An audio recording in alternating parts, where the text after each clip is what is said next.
الجبار یعنی کہ دا کمپیلر، جسے ہم کہتے ہیں کہ جس کی مرضی چلتی ہو، جو اپنی مرضی سے ہر چیز کو تابع کر دیتا ہے۔ ہر جگہ اللہ کی مرضی کے مطابق ساری چیزیں ہو رہی ہے، کسی کے مرضی کے مطابق کوئی چیز نہیں چل رہی ہے۔ ہم زندہ ہیں تو اللہ کی مرضی ہے اس لیے ہم زندہ ہے۔ کیا کوئی انسان مرنا پسند کرے گا؟ نہیں کرتا، اس کے جسم پر اس کی مرضی ہی نہیں چل رہی ہے۔ کیا کوئی انسان بیمار ہونا پسند کرے گا؟ نہیں، کیونکہ اس کے جسم پر اس کی مرضی ہی نہیں چل رہی ہے۔ وہ جبار نہیں ہو سکتا، صرف اللہ ہے الجبار، اپنی مرضی کا مالک۔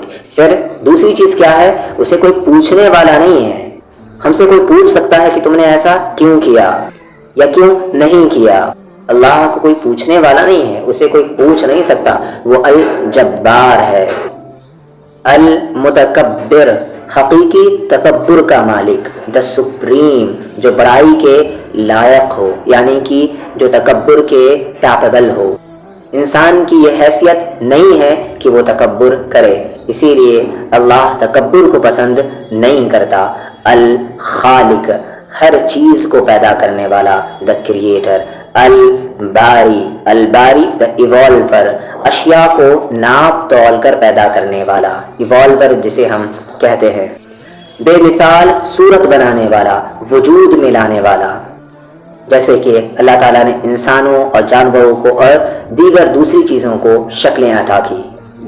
الغفار، غفار یعنی کہ بار بار معاف کرنے والا، جیسے پڑھتے ہیں آپ کذاب، وہ جو بار بار جھوٹ بولتا ہو۔ الغفار، جو بار بار معاف کرنے والا ہو، اور وہ سوائے اللہ کے کوئی نہیں۔ القہار، سب پر غالب، ہر چیز کو اپنے قبضے میں رکھنے والا۔ المصور، صورت بنانے والا، جسے آپ کہتے ہیں دا فیشنر، ہر چیز کو خاص شکل دینے والا۔ غفار آپ جسے کہہ سکتے ہیں دا کانسٹنٹ فارگیور، بار بار معاف کرنے والا۔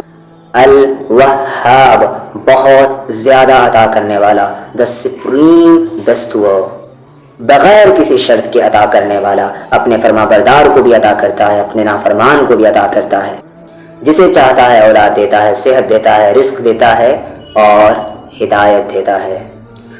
واللہ الذی لا الہ الا هو الرحمن الرحیم۔